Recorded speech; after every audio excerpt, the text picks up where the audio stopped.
तू नमोस्तु।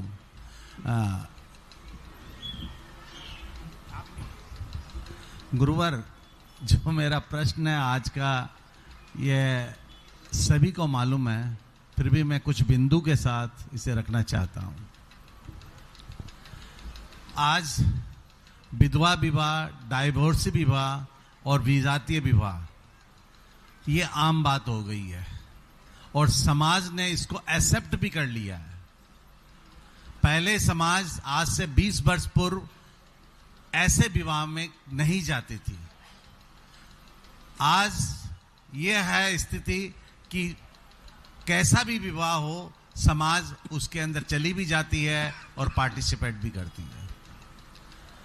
न गुरु समाज का कोई भय रहा, न धर्म का भय रहा, न कोई ये रही कि ये जो सभ्यता है ये इंपोर्ट हो रही है इस पश्चिम से, इसको अगर नहीं रोका गया तो ये सभ्यता एक दिन बिल्कुल पश्चात में हमें बदल देगी, वही की वही हो जाएगी। तो गुरुवर, इस पर कोई हमारी जो बालिकाएं तैयार हो रही है, क्या उनके द्वारा कुछ ऐसी वर्कशॉप ली जा सकती है क्या? जो बच्चियां होती है, जैसे एक शहर में 14 बरस से लेकर 24 बरस तक की या 25 बरस तक की वर्कशॉप ली जा सकती है क्या? पाश्चात्य संस्कृति में, पाश्चात्य संस्कृति तरफ बहने वाला यह मुल्क उसी संस्कृति में ढलेगा। अभी तो सब शामिल होते हैं, जब उसके दुष्परिणाम होते हैं तो बाद में रोते हैं।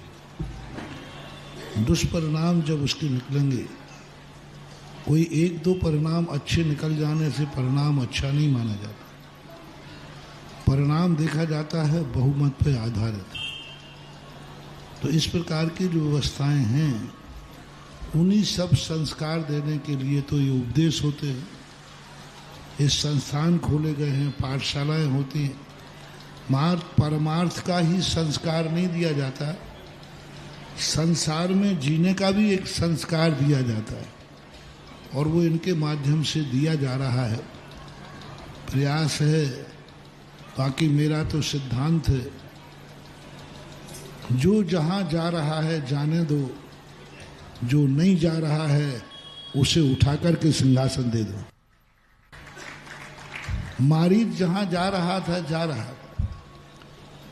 अपन क्या कहते हैं, नीति है, जो चला गया, जो जा रहा है उसे छोड़ो, जो नहीं जा रहा है उसे तो संभालो।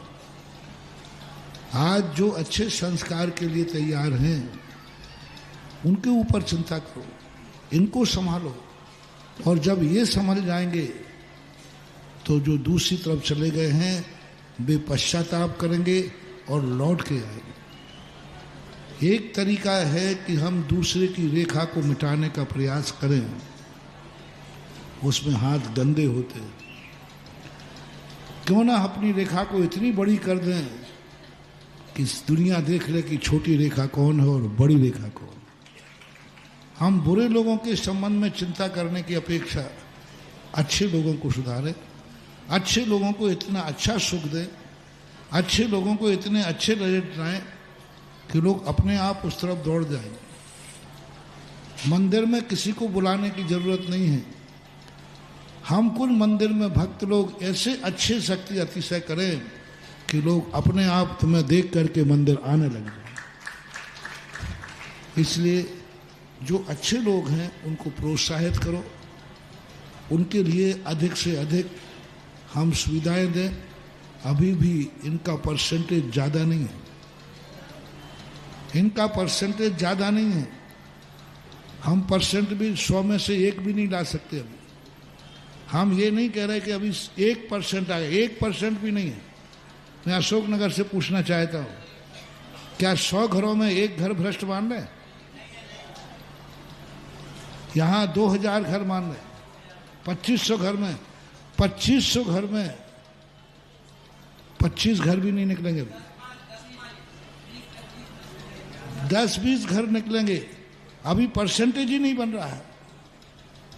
इसलिए अभी तो हमें जो 99% या 99.99% जो अभी आदर्श परंपरा में चल रहे हैं, कुल परंपरा में चल रहे हैं, गुरु परंपरा में चल रहे हैं, इनको पुरस्कृत करो, इनको संभालो तो सारा जगत अपना संभल जाए। इसलिए उस संबंध में कुछ भी बोलना, मैंने सब खूब समझा लिया। इन लैला मजनुओं को समझाने से कोई फायदा नहीं, इनको तो जाने दो। और जब वे रोते हुए आवे, जब वो लौट करके रोते हुए आएंगे, जिंदगी की शांति जब भंग होगी, जब परिवार होगा, उसके बाद ही ये चेत पाएंगे। अन्यथा ये पिक्चरों में, ये वार्षिकों पर वो दिखाया जाता है ना, ये सब मात फ्रॉड है। 1-2% को दिखा करके और लोगों के दिमाग बदलते हैं। तो ये सब चीज़ें हैं। मैं तो इस पे विश्वास करता हूँ, जो मेरे दरवाजे आएगा सबसे पहले मैं उसे उठा करके ऊंचा उठाऊंगा। और जो मेरा दरवाज़ा छोड़ के जा रहा है, उसके लिए मेरे पास कोई टाइम नहीं है, ना सोचने का टाइम है, ना विचारने का टाइम है, और ना मेरी एनर्जी है कि मैं देखूं। जो मेरी तरफ आ रहा है उसके लिए हमारी सारी ताकत है, और जो मेरे को पीठ दिखा के जा रहा है उसकी तरफ हमारे पास देखने का भी समय नहीं है। वो जा रहा है तो जाए। मेरी नीति तो यह है और उसी नीति पर मैं चल रहा हूँ। जिज्ञासा रखें। विद्वान श्री दीपक जी